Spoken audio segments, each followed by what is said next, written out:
Mas eu costumo dizer que todo mundo vai ter algum tipo de obsessão e algum tipo de vício. Só que alguns tipos de vício, a sociedade dá um bônus pra esse vício, favorece esse vício. Então o cara que trabalha muito, normalmente ele enriquece, ou ele tende a ascender mais na vida, etc.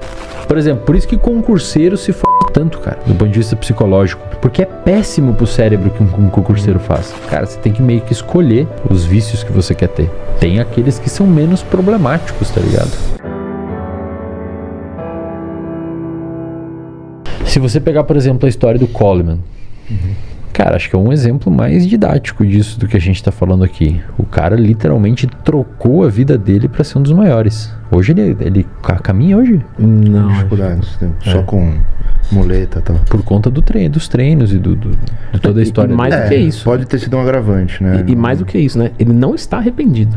Exato. Ele mas aí entra uma coisa legal, cara.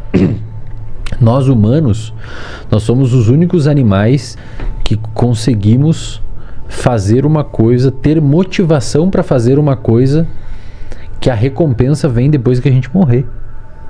Tipo, deixar uma herança para um filho, deixar um legado na vida. Você não vê um cachorro fazendo isso. Tipo, eu não vou comer esse bife aqui, vou acumular bife, porque eu quero que meus filhotinhos tenham uns bifes para comer. Ele come.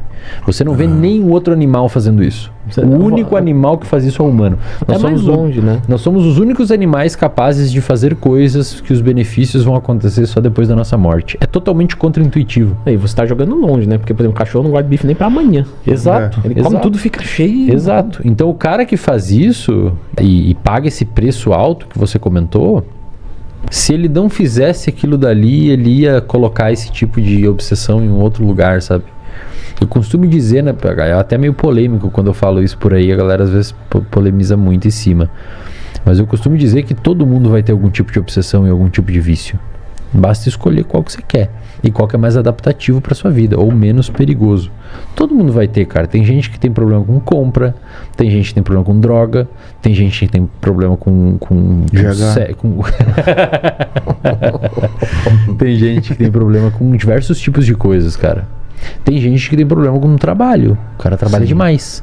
Só que alguns tipos de vício, a sociedade dá um bônus para esse vício. Favorece esse vício. Então, um cara que trabalha muito, normalmente ele enriquece, ou ele tende a ascender mais na vida, etc. Eu já atendi atleta, não do bodybuilder, mas já atendi atleta de triatlon e já atendi atleta de UFC. Cara, essa pessoa entrou no meu consultório, eu atendi ela saiu da consulta e logo depois da consulta entrou um cara workaholic, multimilionário, dono de umas X números de empresa, com empresa fora do Brasil e tal. Cara, as duas pessoas são muito parecidas. Aí depois entra uma pessoa que tem dependência de cocaína. As três pessoas são muito parecidas. É sério, cara. Você olha elas assim e fala, cara, o discurso é idêntico, só muda o objeto. Só muda o objeto. A pessoa depende daquilo, se tira daquilo, o humor dela mexe, ela quer cada vez mais. É a mesma coisa, cara. Se você não falar qual é a substância, você pode estar falando de um workaholic ou de um usuário de cocaína. É a mesma coisa. Isso já aconteceu comigo. Já atendi alguns, né? Não é um. Já atendi alguns alunos que eram viciados em droga e ficaram viciados em exercício. Então, aquela energia tá dentro. Aquela energia que tá dentro dele, ela não se extinguiu. Ela só parou de canalizar pra cá e foi pra cá. Que bom, foi assim, uma coisa boa. Pensa assim, ó. Os circuitos do cérebro envolvido com obsessão e impulsividade, eles são os mesmos para qualquer comportamento. A pessoa que corre ultramaratona de 100 km, ela tem no cérebro dela aquelas ultramaratonas que cai a unha do cara, ele faz xixi na calça, imagina, eles têm que botar esponja de água gelada pro corpo resfriar, porque aquece demais o corpo de tanto correr. Você olha aquilo, ele não é um comportamento que ele tá se machucando. Sim. Um atleta, cara, ele se machuca para fazer uma finalização. Ele não come, o rosto fica cadavérico. Aquilo ali, acho que todo mundo no meio do fisiculturismo sabe, não é saudável aquilo ali, né? O cara tá na elite, ele tá... Não é um comportamento saudável, você tá em restrição, tá treinando forte, o seu corpo acha que você vai morrer a qualquer momento. Você olha pro cara que tá usando algum tipo de substância, é um comportamento autolesivo. E aí é legal, sabe por quê? Porque você pergunta pra um cara que usa cocaína, por exemplo, cara que vai procurar tratamento. Você fala assim pra ele, cara, você gosta de usar cocaína? Ele fala, velho, eu não gosto.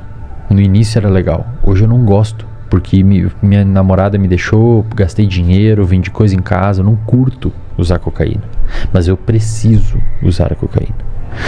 Porque os sistemas do cérebro envolvidos com motivação, com craving, de querer, de ir para cima daquele comportamento, eles são sistemas que muitas vezes eles fogem do seu controle racional. Então é um comportamento semi-automatizado.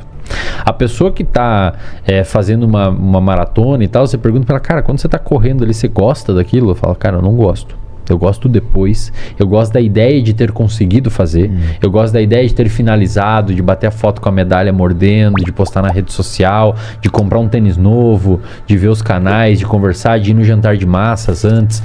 Mas na hora que está executando o comportamento mesmo, não é legal. Às vezes, no momento ali da corrida, em alguns momentos pode ser legal. Você entra no estado de flow e tal, mas tem momentos que, você só quer parar.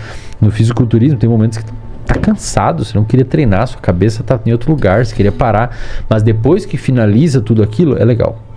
Então muitas vezes a pessoa não gosta daquilo, mas ela quer, ela precisa, pra vida dela aquilo é importante, tem uma função, se vencer, etc.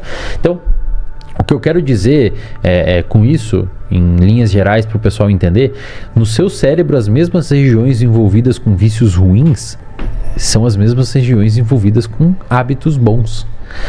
No cérebro, cara, e isso é muito legal quando as pessoas entendem, a mesma região do vício é a mesma região do hábito. O hábito está no mesmo lugar que um vício, ou seja, um vício é um hábito. Você ter um vício em usar substância é um hábito, é um comportamento semi-automatizado que você realiza frente a um estímulo. Você ter um hábito de fazer exercício físico é um vício. É a mesma coisa, isso que é legal. Então por isso que eu sempre falo pra galera, cara, você tem que meio que escolher os vícios que você quer ter. Tem aqueles que são menos problemáticos, tá ligado? Só que é muito mais fácil se viciar em droga do que em exercício. Porque exercício você faz, libera um pouquinho de mecanismos de recompensa. A droga libera... É agressivo. Você bota uma coisa de fora. A droga... Tem comportamentos... Isso a galera tem que entender. Tem um neurotransmissor envolvido tem vários neurotransmissores envolvidos por comportamento de vício e de compulsividade. Noradrenalina, acetilcolina, dopamina, endocannabinoides, que é como se fosse uma maconha de dentro do cérebro. Mas o principal de longe desses neurotransmissores é a dopamina. Quando você faz um comportamento, isso a galera tem que entender. Comportamento também libera dopamina. Você... Por exemplo, vício em pornografia. Cara, uma inundação nos consultórios, bicho. Inundação, cara. De 10 pacientes que passam no consultório, assim, tranquilamente uns 2 ou 3 é problema com pornografia. Isso é muito, porque você tem uns outros problemas também que passam no consultório. Impressionante, cara. A pessoa Qual o problema que pode acarretar o vício em pornografia? O que você considera assim, a pessoa com problema? Primeiro, o vício em pornografia, assim, a pessoa tem que estar tendo algum prejuízo. E normalmente o que acontece? Perda de interesse pelo parceiro ou pela parceira. Então o cara joga tão alto a exigência dele em questão de excitabilidade sexual, 3 mina, 4 mina com o cara, ele olha pro lado, tá namorado no sofá assim, ele, não tem vontade, a libido acaba. Já atendi caras que se masturbava 10 vezes no dia, machucava fisicamente o pênis. Isso tá, cara, impressionante assim, tá. Então eu só usei esse exemplo para vocês entenderem que comportamentos também viciam. Pornografia, videogame, cassino. Ninguém pinga dopamina na sua orelha num cassino. Você viciou naquele comportamento de jogar. TikTok, né? TikTok. Academia, cara. Academia, treino, etc. Tem pessoas... Aí são graus. A pessoa às vezes é muito habituada. Pega um atleta de elite, se ele lesiona, a chance do cara deprimir é enorme. Porque aquilo ali, imagina tirar do cara um treino diário. A pessoa fica mal, não tem mais a logística, não tem mais o hábito, ir à academia, etc. Porque cada vez fica mais fácil apertar esse botãozinho da dopamina. Por exemplo, pornografia. Isso era um negócio que antes, nossa... O cara conseguiu uma revista. Cara. Era o baita de um rolê, né? É, meu, agora escondidão. O cara, tipo, no smartphone aqui, em qualquer lugar, entendeu? E, cara, tem um estudo que saiu na Neuropsychopharmacology, uma revista do grupo Nature, que eles pegaram pessoas com problema de pornografia e foram olhar o cérebro delas. E eles viram que o cérebro de uma pessoa com problema de pornografia é exatamente igual a uma pessoa com problema com qualquer outra substância. Cigarro, qualquer coisa. ativa as mesmas áreas e no mesmo jeito. Por exemplo, pega uma pessoa que fuma cigarro. Como é que uma pessoa que fuma cigarro, que parou um tempinho e tá uma semana sem fumar cigarro, e ela tá se cuidando ali para não recair? Normalmente a recaída dessa pessoa é quando ela vê alguém fumando, sente cheiro ou vai nos lugares que normalmente fumava, barzinho, toma um drink e dá vontade de fumar. Ou seja, existe uma pista que liga, o que popularmente chama de gatilho. Na pornografia é igual, cara. Então o que eles perceberam? Um homem com problema com pornografia, eu falo homem porque é muito maior em homem do que mulher, já atendi mulheres com problema também. O homem com problema de pornografia, o que acontece normalmente? Ele vê um gatilho, então ele vê uma mina gostosa no Instagram, uma mina dançando no TikTok, e pum, liga os circuitos ali motivadores de recompensa, ele vai. E como é muito fácil, né, cara? Você não precisa fazer o rolê da revista, você vai ali na internet, entra num site de pornografia e você assiste. Cara, é bizarro assim, velho. É um problema gigantesco, cara. Gigantesco. Vamos fazer um link. Por exemplo, eu atendo alguns alunos que eles só conseguem ter motivação usando esteroide. Só pra treinar natural não treina. O cara prefere parar de treinar. E se ele voltar a treinar, vira essa pista. Ele voltou a treinar e aí ele fala, é como você falou, o cara que viu o outro fumando, ele não tá de fumar. Sim. Então ele voltou a treinar, tá naquele ambiente, com aquele ímpeto, o cara só volta, não é, Edson? Sim. O cara só volta ciclando. Mas é que você imagina, cara, o ciclando é tipo assim, isso.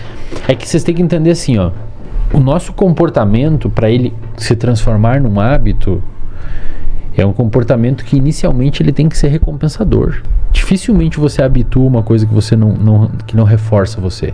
Um exemplo, por que tem o hábito de escovar o dente? Porque escovar o dente mantém os seus dentes limpos, evita dores, etc. É uma recompensa. Fugir de um problema também é uma recompensa. A pessoa que normalmente a razão, esforço, existe uma razão entre esforço e recompensa. Por exemplo, por isso que concurseiro se fode tanto, cara, do ponto de vista psicológico. Porque é péssimo pro cérebro que um concurseiro faz. Ele tem que estudar um tempão, ou seja, um esforço enorme, para uma recompensa longe e incerta. O cérebro gosta de recompensa rápida, grande e certa. O esteroide dá isso. Pelo menos você vai conseguir uma recompensa mais rápida, com um pouco menos de esforço, não é que não tem esforço, mas bem menos do que seria se você se dedicar natural. igual, você vai ter muito mais resultado. Exato. Enfim.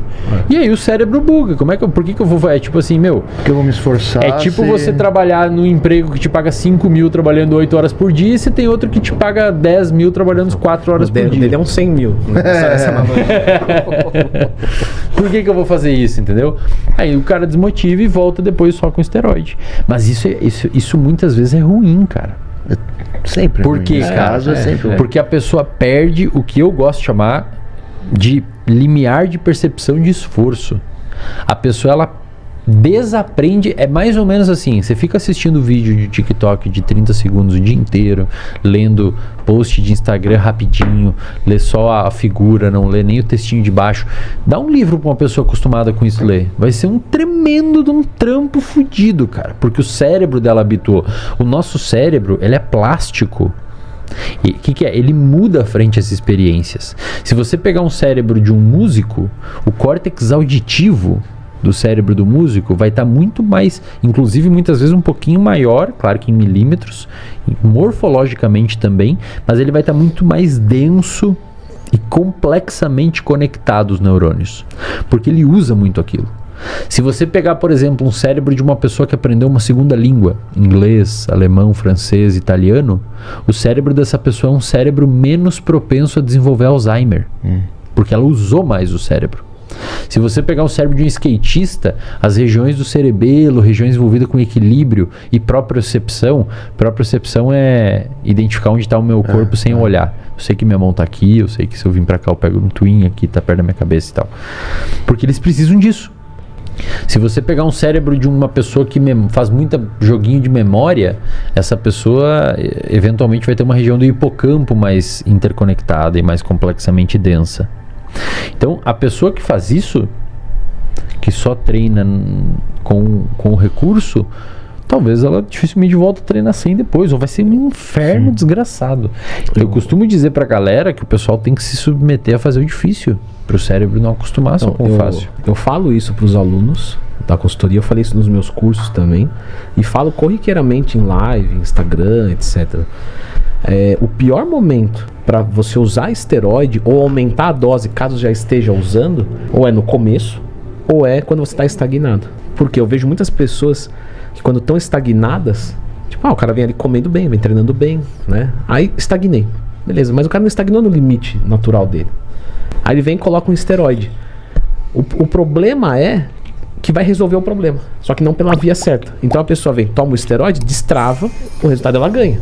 Só que ela não aprendeu os fundamentos, porque ela vai estagnar de novo e vai ser muito mais rápido agora. A referência vai ser outra. Exato. Quando ela estagnar de novo, qual que é a lógica do pensamento dela agora? Vou aumentar mais a dose, vou colocar mais uma droga. E ela nunca vai mais querer melhorar a dieta e treino, porque melhorar a dieta e treino dá muito mais trabalho do que adicionar uma dura na semana. E ela não percebeu a causalidade. Isso, ela o problema jogou é pra outro. droga. Isso.